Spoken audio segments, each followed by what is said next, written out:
Blue lights hit your rearview mirror out of nowhere. Your stomach drops just a little. You check your speed, your mirrors, your hands. You pull over, heart beating just fast enough to remind you that this isn't a normal moment. The officer walks up slowly, controlled, watching everything you do. You roll your window down, and before you've even fully processed what's happening, you hear it. Do you have a gun in the vehicle? Now everything changes. Let me ask you something, and I want you to be honest with yourself before you go any further. What would you say in that exact moment? Think about it. Really picture it. Because whatever answer just came to your mind, whether it was no, yes, why are you asking, or even nervous silence, that answer matters more than most drivers realize. And I want you to drop your instinctive response in the comments, because later on, I'm going to explain something that might completely change how you think about that question. Most people believe traffic stops are simple. You get pulled over, you answer a few questions, maybe you get a ticket, and you go on your way.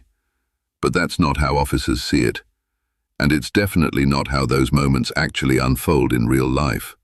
When an officer walks up to your window, they're not just having a casual conversation. They're running a mental checklist at high speed. Your hands, your tone, your eye contact, the way you answer, the pause before you answer. Even what you don't say becomes part of the picture they're building. And that question, do you have a gun, is not random. It's strategic. It's one of those questions designed to do several things at once. It's about safety, yes, but it's also about probing. It tests your reaction. It checks your consistency. It can even open the door to a deeper search or further questioning if you respond the wrong way. Here's where people get into trouble. They assume the right answer is just being honest and straightforward no matter what. And while honesty sounds like the obvious safe route, the legal reality is more complicated than that. Let's slow this down and walk through what's really happening in that moment. The officer already has limited information about you before they even reach your window. Maybe they ran your plate. Maybe they noticed something about how you were driving. Maybe nothing stood out at all, and this is just a routine stop. But once they start asking questions, everything becomes about developing reasonable suspicion or confirming that nothing is wrong. So when they ask, "Do you have a gun?" they are not just asking about a weapon. They're watching how you answer. Do you hesitate? Do you get defensive? Do you answer too quickly? Do you start explaining more than necessary? Because here's something most drivers don't realize. Talking too much during a traffic stop is one of the fastest ways to turn a simple interaction into something much bigger. Let's say you immediately respond, "No, I don't have a gun," in a nervous tone. Sounds fine, right? But now the officer may notice your tone doesn't match your words. That alone can trigger more questions. Or maybe you say, "Why are you asking me that?" Now you've shifted the dynamic. That can come across as confrontational, even if you didn't mean it that way. Some officers will push harder at that point. Or maybe you say, "Yes, but it's legal." Now you've opened a door. The officer may ask where it is, how it's stored, whether you have a permit, and suddenly the stop is no longer about your original reason for being pulled over. This is where the advice from experienced lawyers becomes very specific, and sometimes surprising. The safest response is not about giving the officer more information. It's about controlling the interaction while staying within your legal rights. In many situations, the recommended response is calm, respectful, and very simple. "I'm not answering any questions." Now I know what you're thinking, because this is where people get uncomfortable. That sounds suspicious. Won't that make things worse? Won't the officer get mad?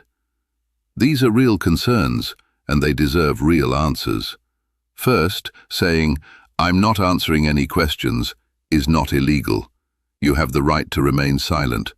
That doesn't only apply after you're arrested, it applies during interactions with law enforcement, including traffic stops. Second, how you say it matters just as much as what you say. If you say it with attitude, tension, or defiance, yes, it can escalate the situation. But if you say it calmly, respectfully, almost neutrally, it sends a very different signal. Something like, "Officer, I prefer not to answer any questions. That tone matters because now you're not being confrontational. You're not arguing. You're simply setting a boundary. And here's the part most people don't understand. Officers are trained to expect a range of behaviors. Silence by itself is not probable cause. It doesn't automatically justify a search or escalate the stop. But your behavior around that silence can influence everything that follows. Let's talk about a real-world scenario. You're pulled over late at night. Maybe you drifted slightly in your lane, nothing major. The officer approaches and asks for your license and registration. You hand them over. So far, everything is routine. Then comes the question, do you have any weapons in the vehicle? You pause. That pause alone is noticed. If you start explaining, no, I don't, I was just coming from work, I'm tired, I didn't do anything wrong, you're adding unnecessary layers. Now the officer has more to process, more to question. But if you calmly say, I'm not answering any questions, and then stop talking, something interesting happens. The pressure shifts. Now the officer has to decide what to do next without additional input from you. They may try again. They might rephrase the question. They might change their tone. Look, I'm just asking for your safety and mine. Do you have anything I should know about? That's a common follow-up. It sounds reasonable, even reassuring. And many drivers cave right there, thinking cooperation will make things easier. Sometimes it does. But sometimes it leads to more questions, more probing, and potentially a search that might not have happened otherwise. There's another layer here that people don't talk about enough. Officers are human. Their reactions vary. Some will respect your silence immediately. Others may test it. You might hear, "Why are you being difficult? Are you hiding something? Step out of the vehicle." That last one catches people off guard. And here's the important part.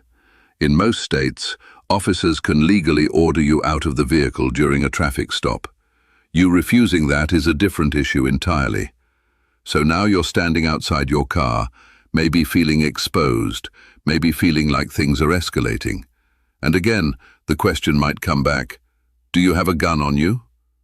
At this point, your instincts might be screaming to just answer and end it. But this is where consistency matters.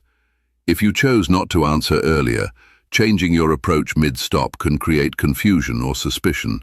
Staying calm and consistent is key. Now let's address the situation where you actually do have a firearm. This is where things get more complex, and state laws matter. Some states require you to disclose that you are carrying. Others do not. Some require permits, some don't. And this is where many drivers make a critical mistake.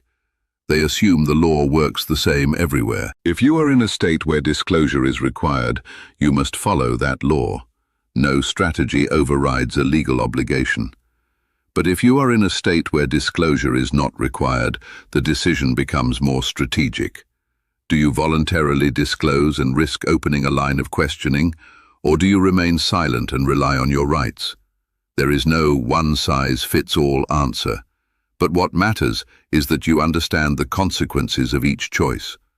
Voluntary disclosure can sometimes lead to a smoother interaction, especially if handled calmly and clearly. Officer, I want to let you know I have a legally carried firearm. How would you like to proceed? That approach signals cooperation without panic, but it can also lead to temporary disarmament, extended questioning, or delays. On the other hand, choosing not to answer avoids introducing new variables, but requires you to stay composed under pressure. And pressure is real during traffic stops. Let's talk about something subtle but powerful. Silence feels louder than words in these moments. When you stop answering questions, the atmosphere changes. The officer may fill that silence with more questions or even small talk designed to get you talking again. Where are you coming from tonight? Where are you headed? Why were you in such a hurry? These questions seem harmless. They feel like normal conversation, but they serve a purpose. They're fishing for inconsistencies. If you say you're coming from work, but later mention you stopped somewhere else, that discrepancy becomes part of the officer's assessment. And suddenly, a simple traffic stop can start to evolve. This is why experienced legal professionals emphasize controlled communication. Not rude, not aggressive, just controlled. Another common mistake drivers make is trying to act natural.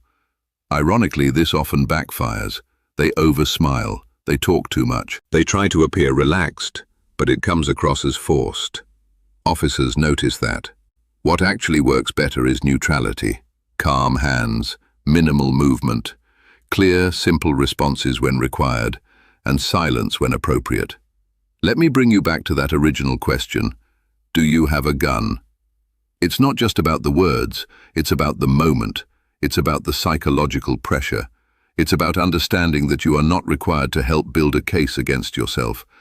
And yet many people do exactly that without realizing it. They think they're helping themselves. They think being overly cooperative will make the officer go easier on them. Sometimes it does. But sometimes it gives the officer exactly what they need to go further. There's another scenario that catches people off guard. You say nothing. You stay calm. You don't answer questions. The officer goes back to their vehicle and takes longer than expected. Minutes pass. You start wondering what's happening. Are they running your name? Calling for backup? Writing a ticket? This waiting period creates anxiety. And when the officer returns, many drivers feel an urge to break the silence. Everything okay, officer? That one question can reopen the conversation. And once the conversation starts again, the officer has another opportunity to ask, like I said earlier, do you have any weapons in the vehicle? Now you're back at the same decision point, but with more pressure. This is why mental preparation matters. You don't rise to the occasion in these moments, you fall back on what you've already decided. If you've never thought about how you'd respond, your instincts will take over. And instincts under pressure are not always your best ally. So what's the real takeaway here? It's not about memorizing a single phrase like a script. It's about understanding your rights, recognizing the strategy behind police questioning, and choosing your responses deliberately instead of reactively. Because that one question, do you have a gun, is rarely just about a gun. It's about control of the interaction. And whether you realize it or not, every word you say either gives that control away or helps you keep it. The next time those blue lights flash behind you and that question comes, there's going to be a pause. A small, quiet moment where you decide what happens next. And that decision, more than anything else, will shape the rest of that stop in ways most people never see coming.